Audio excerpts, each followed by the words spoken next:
Hey y'all, this is 615 Crawlers here. This is my first take at a SCX24 build.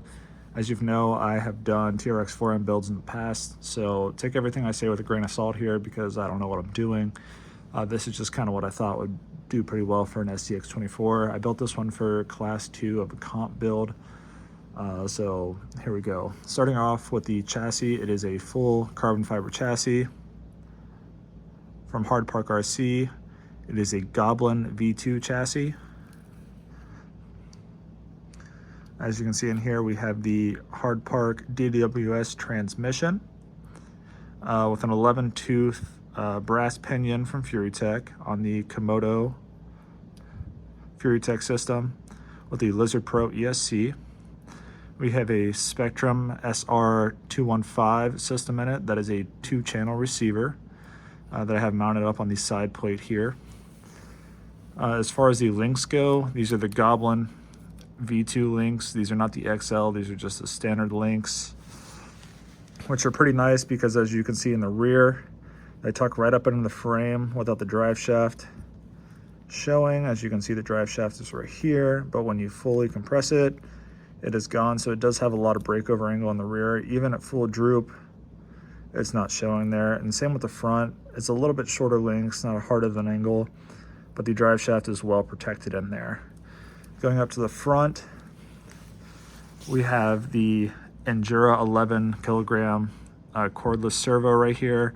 I've been running these in the TRX4Ms, which this servo is a little bit smaller than your standard TRX4M servo, but it is a very high powered servo because off of this Furitek system, we can run a BEC voltage to this to get more torque out of it. Now the front, we have the 3Flow 9 RC steering link here with all the bearings up front. So when you do hit something, instead of getting all the gnawing marks into your aluminum or stainless steel steering link up here, you do have these bearings up here which slide, which you really can't see in the video that well. But when you do push on them, they do rotate. So that way when you hit something, they do move instead of just sticking, which is kind of nice. Going to the axles, we have the MEUS, MEUS axles, the isometric axles. Don't really know the wording for that, but as you can see with the turning radius, it is insane. It's got 55 degrees of steering. So I had to turn the servo down on this because at full steer, it was hitting the inside of the links, which was kind of a problem. So I did turn it down a little bit. Once again, we have the Hardpark RC Unicorn mounts, front and rear here. So that way we can mount this deadbolt body on that I have custom painted. I've dubbed this build stickers just because of the body here. It's kind of funny. I do have a little RC car right here in the front, if you can see, with the receiver right there and the transmitter kind of glued in there. And then in the back, I also have a chainsaw that came from 3Flow 9 RC, which is very cool. But the body is just a candy paint purple, and then a kind of a gloss silver sparkly underneath, and then full black. So that's kind of what it looks like on the underside. It is heavily chopped because of the turning radius. I was having a bad problem right here with the tires hitting when they were full turned, as you saw earlier in the video. So keep that in mind. If you do run these MEUS axles, you're going to have a problem just with hitting everything. So with the shocks up here, I also had to mount them pretty far forward because as you can see, when turning, if these shocks are mounted any further back, it was going to hit. So keep that in mind. If you do buy these axles, your body, you're probably going to have to chop it pretty severely. I mean, this is basically to the door mark, the front of the door mark on the deadbolt. So keep that in mind. Moving on, I mean, just simple stuff here.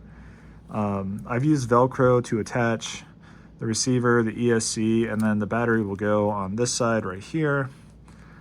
These are the Injora double barrel shocks. I believe they're 43 millimeters. I do have, I'm not sure if the video will show this well, these springs. I've actually wrapped them on top as well as the bottom, so that way, as you can tell when I set it down, it wants to pull the body closer to it, as I don't have any rubber bands or anything up here. So when you do that, it does want to pull the body back down into the car, which is pretty nice. The rear, the Mias axles, it's pretty cool. It does have a link riser back here, so that way you can lift it up to get that kind of an anti-squat feature on there.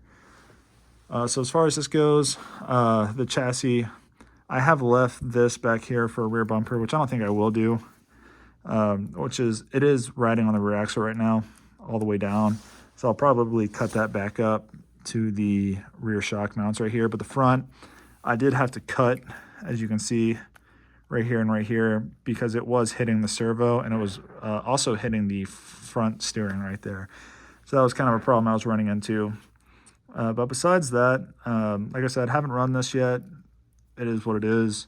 But I've really enjoyed the build so far. It's been very nice, pretty easy to do. Did have to buy some, just kind of necessity stuff, as in some of the hardware for these links, because they do mount to the frame instead of the skid plate, which this is a Durlin skid plate, which is pretty cool. So it should slide over everything. But the Hardpark RC, one of the best parts is that underneath right here. I don't know if you can see it that well in the video, but there's really nothing to grab on, which is very cool. But so this will be run within the next few days here, so we'll see how it goes. I'll probably have to make some adjustments here and there with the suspension and the upper links, the mounting positions, just to get everything correct. Now, as far as the tires go, these are the Pro Comp. I can't exactly remember the name of them right now. I think they're the Trencher Pro Comps 1.0 Injora beadlocks around here. And then it does have the brass ring front and rear to give a little bit more stability to the rig. So if you have any questions, just let me know and reach out to me. I will be updating this in the future, but for right now, that'll be it.